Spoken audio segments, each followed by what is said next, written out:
अज असीं आयासीं नंगर पार्क सावण मेले की तैयारियों जो जायज़ो वठण लाइ मुख़्तलिफ़ दोस्तन सां मिलियासीं ऐं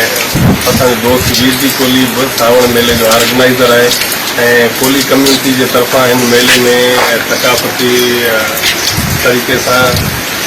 तहज़ीबी तरीक़े से उन्होंने जेके रीतूं रस्मूं आहिनि उन्हनि में उहे कीअं सेलिब्रेट कंदा असांजो दोस्त वीर जी कोहली तव्हांखे ॿुधाईंदो।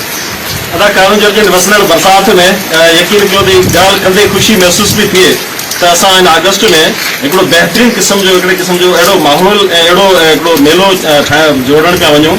जंहिंमें असांजा रंग थरपारकर जा पार्कर जा रंग रासूड़ा असांजो बैंडरूं असांजा भाइर उहो डांडिया डांस ऐं रासूड़ा डांस वग़ैरह वग़ैरह सभु शयूं मौसीकी ऐं सभु जेके पार्कर जा रंग आहिनि उनखे समेटे ऐं तव्हां दोस्तनि जे साम्हूं असां रखंदासीं। तव्हां गुज़ारिश आहे उन भरपूर शरीक करे ऐं नगर पार्कर जी भर्ती ऐं उनजो रंग जेको आहे उनखे उजागर कयूं पाण सभु गॾिजी त जीअं असांजो नगर पार्कर ऐं असांजो रीतूं रस्मूं असांजो राग रंग अॻिते वधे।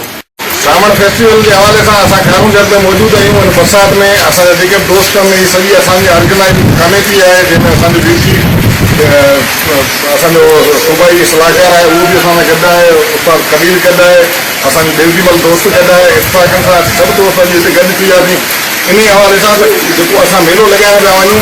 उनजो सेटअप कीअं हूंदो, उन सेटअप ते असांजी काफ़ी सारियूं मथे ॻाल्हियूं थियूं जीअं उते स्टेज हूंदो, उन स्टेज ते जेके ड्रामा पेश कया हूंदा उहे असांजे मुख़्तलिफ़ जेके हिते जैसूं थींदियूं उन्हनि जे हवाले सां, उन खां पोइ सकाफ़ती रंग जेके हूंदा उहे थिएटरनि सां असांजा सोडा जेके आहिनि उहे हूंदा, असांजा कोहली बिरादर जेके दोस्त आहिनि उहे पंहिंजे उन कातर डांडियो वग़ैरह उन्हनि जा जेके करतब ॾेखारींदा